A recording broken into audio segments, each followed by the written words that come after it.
दोस्तों, अगर मैं आप लोगों से कहूं कि एक दौर ऐसा भी था कि जब हमारी इस दुनिया में यहूदी कौम ने ना सिर्फ गाय को पवित्र यानी कि मुकद्दस माना था, बल्कि ये लोग उसकी पूजा भी किया करते थे, तो ज़रा सोचिए आपको कैसा महसूस होगा। यकीनी तौर पर आप लोग हैरान हो जाएंगे, क्योंकि आज के दौर में तो यहूदी रिलीजन में सिर्फ और सिर्फ एक ही गॉड के कॉन्सेप्ट पर यकीन रखा जाता है। इसके अलावा गाय को भी उनके यहाँ पर पवित्र नहीं माना जाता है, बल्कि दूसरे जानवरों की तरह ही एक नॉर्मल जानवर कंसीडर किया जाता है। वो लोग दूसरी चीज़ों की तरह इसका भी मीट खा लेते हैं। इवन उनके यहाँ पर जो कुर्बानियाँ होती आई हैं या हो रही हैं, वो भी गाय की ही होती हैं। आजकल तो वैसे भी पूरी दुनिया में वो 5 लाल गाय की कुर्बानी वाली खबर गर्दिश कर रही है, जिससे आप लोग ऑलरेडी बाखबर ही होंगे। बात सिर्फ गाय को मुकद्दस मानने या फिर उसकी इबादत करने तक ही ख़त्म नहीं हो जाती है, बल्कि यहूदियों की इस कहानी में तो एक इंडियन यानी कि भारत का भी एंगल है। तो चलिए आज की इस वीडियो में यहूदियों से जुड़ी इस बड़ी ही अजीबोगरीब और अनसुनी कहानी को जानने की कोशिश करते हैं। तो दोस्तों, कहानी का आगाज़ उस वक्त से होता है कि जब मूसा अलैहिस्सलाम की लीडरशिप में फाइनली कौम बनी इसराइल को मिस्र के फ़िरौन से आज़ादी मिली।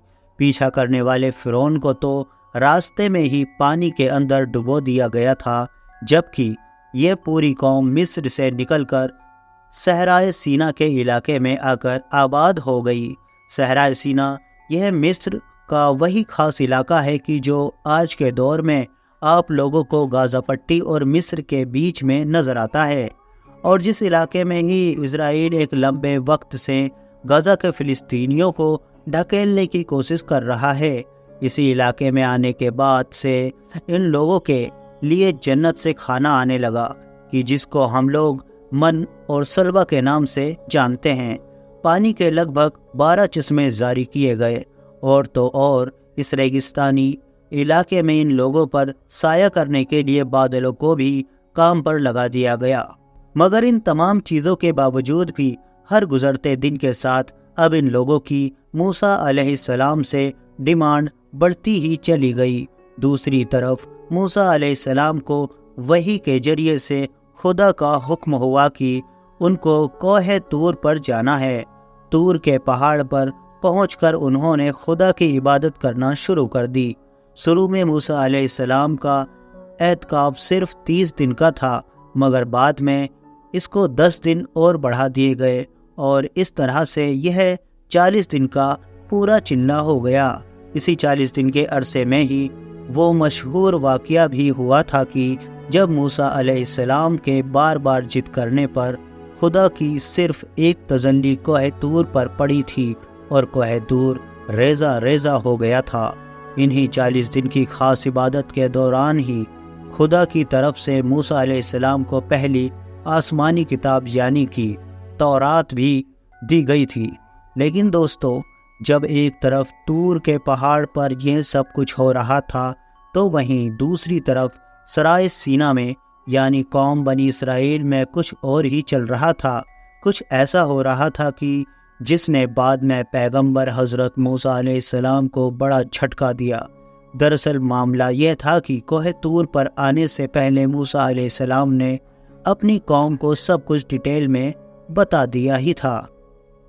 साथ ही साथ अपना एक नायब यानी कि अपना एक उत्तराधिकारी भी चुन लिया था, ताकि उनकी गैर मौजूदगी में वह पूरी कौम को लीड कर सके और पूरी कौम को सही रास्ता दिखा सके। और वो नायब कोई और नहीं बल्कि पैगंबर हज़रत मूसा अलैहिस्सलाम के भाई हज़रत हारून अलैहिस्सलाम थे। अब हुआ ये कि 30 दिन में कोहे तूर से वापस आ जाने का वादा करने वाले हज़रत मूसा अलैहिस्सलाम जब 30 दिन के बाद भी वापस नहीं आए, क्योंकि मैंने जैसा कि आपको पहले ही बताया कि उनके 30 दिन बाद में 40 दिन में बदल गए थे। तो अब यहाँ पर सहराए सीना में जो कौम बनी इसराइल थी, उसका सब्र टूटने लगा। उन लोगों ने मूसा अलैहिस्सलाम के बारे में तरह तरह की बातें करना भी शुरू कर दी। ऐसे ही माहौल में उन्हीं के बीच मौजूद एक इंसान ने फ़ायदा उठाया। کہ جس کا نام بتایا جاتا ہے سامری۔ سامری نے لوگوں کو اکٹھا کر کے کہا کہ اگر تم لوگ مجھ کو وہ سونا دو کہ جو تم کو مصری لوگوں سے ملا تھا اور تم ان کو واپس نہیں کر سکے تھے، تو کیوں نہ میں تم لوگوں کو ایک فائدے کی چیز بتاؤں۔ ایک ایک کر کے سارے لوگوں نے اس کو وہ سارا سونا دے دیا، اور اس نے وہ سونا اکٹھا کر کے آگ میں ڈال دیا۔ بھٹی میں جل کر جب وہ سونا پوری طریقے سے پگھل گیا تو اس نے پگھلے ہوئے سونے کی مدد سے ایک بچھڑا تیار کیا، اور اس کے بعد اس نے ایک مست مٹی کو بھی اس کے اندر ڈال دیا کہ جو اس کے پاس موجود تھی، جس کے بعد اس کا یہ بچھڑا بالکل اسی طریقے سے بولنے لگا جیسے نارمل ایک بچھڑا آواز کرتا ہے۔ اس کے بعد سامری نے پوری قوم سے کہا کہ موسیٰ سے غلطی ہوئی ہے کہ وہ تمہارے خدا کو ڈھونڈنے کے لیے ٹور پر چلا گیا ہے۔ دیکھو، ہمارا خدا تو یہاں پر موجود ہے۔ موسیٰ علیہ السلام کی اس قوم نے بھی نہ صرف سامری کی اس بات کو بہت آسانی سے مان لیا، بلکہ اب وہ اس بچھڑے کی عبادت بھی کرنے لگے۔ حضرت ہارون علیہ السلام نے بنی اسرائیل کو بہت سمجھانے کی کوشش کی کہ ایسا نہ کرو، یہ تو گمراہی کا راستہ ہے، مگر کسی نے بھی ان کی ایک نہ سنی۔ دوسری طرف موسیٰ علیہ السلام کو بھی اس پورے معاملے کی خبر کوہ طور پر خدا کی وحی کے ذریعے سے ملی۔ ان کو بہت زیادہ رنج ہوا اور وہ فوراً غصے کی حالت میں اپنی قوم کی طرف واپس پلٹے، اور انہوں نے اپنی قوم کو مخاطب کرتے ہوئے کہا کہ یہ تم نے کیا کر ڈالا؟ بھلا مجھ سے ایسی کون سی دیری ہو گئی تھی کہ جو تم نے یہ سب کر ڈالا؟ ان کی قوم نے کہا کہ ہمارا کوئی قصور نہیں، ہمارے اوپر تو مصری لوگوں کے سونے کا یہ بوجھ تھا جس کا فائدہ اٹھا کر سامری نے ہم کو گمراہ کیا۔ اس کے بعد حضرت موسیٰ علیہ السلام نے اپنے بھائی حضرت ہارون کے پاس آئے اور ان کی گردن پکڑ لی، جس پر ہارون علیہ السلام نے کہا کہ میری کوئی غلطی نہیں ہے، میں نے تو ان لوگوں کو ہر طرح سے سمجھانے کی کوشش کی تھی، ان لوگوں نے مجھ کو کمزور پا کر میرے قتل کا ارادہ کر لیا تھا۔ پیارے بھائی، تو میرے سر کے بال نہ نوچ اور نہ ہی داڑھی پر ہاتھ چلا، اور اس طرح سے نہ ہی دوسرے لوگوں کو ہنسنے کا موقع دے۔ اس کے بعد حضرت موسیٰ علیہ السلام فائنلی سامری کی طرف پہنچے اور اس سے پوچھا، کیا یہ سب کچھ تو نے کیا ہے؟ اس پر سامری نے جواب دیا کہ میں نے وہ بات دیکھی کہ جو ان میں سے کسی نے بھی نہیں دیکھی تھی۔ میں نے دیکھا کہ جس وقت فرعون کو پانی میں ڈبو کر غرق کیا جا رہا تھا، اس وقت خدا کے فرشتے حضرت جبرائیل علیہ السلام فرعونیوں اور بنی اسرائیل کے بیچ میں موجود تھے۔ جہاں پر بھی ان کے گھوڑے کا پاؤں پڑتا تھا، یعنی ان کے گھوڑے کے پیر کی جو مٹی تھی، اس میں اثر حیات یعنی کہ زندگی پڑ جاتی تھی، اور خاک زمین بھی فوراً ہری بھری ہو جاتی تھی۔ بس میں نے فوراً حضرت جبرائیل علیہ السلام کے گھوڑے کے پاؤں کی ایک مٹھی مٹی اپنے پاس رکھ لی، اور پھر جب ان لوگوں سے لیے گئے سونے کی مدد سے میں نے یہ بچھڑا تیار کیا، تو وہی مٹی اس بچھڑے کے منہ میں ڈال دی، جس سے بہت جلد ہی یہ بچھڑا بھی بولنے لگا۔ حضرت موسیٰ علیہ السلام نے اس سے کہا کہ تیرے لیے دنیا میں یہ سزا طے کی گئی ہے کہ تو پاگلوں کی طرح مارا مارا پھرے۔ جب بھی کوئی تیرے پاس آنے کی کوشش کرے گا تو بھاگتے ہوئے کہے گا کہ مجھ کو ہاتھ نہ لگانا، اور یہ تو صرف دنیاوی سزا ہے، ورنہ ایسے نافرمان کے لیے قیامت کے دن ایک الگ عزا مقرر ہے۔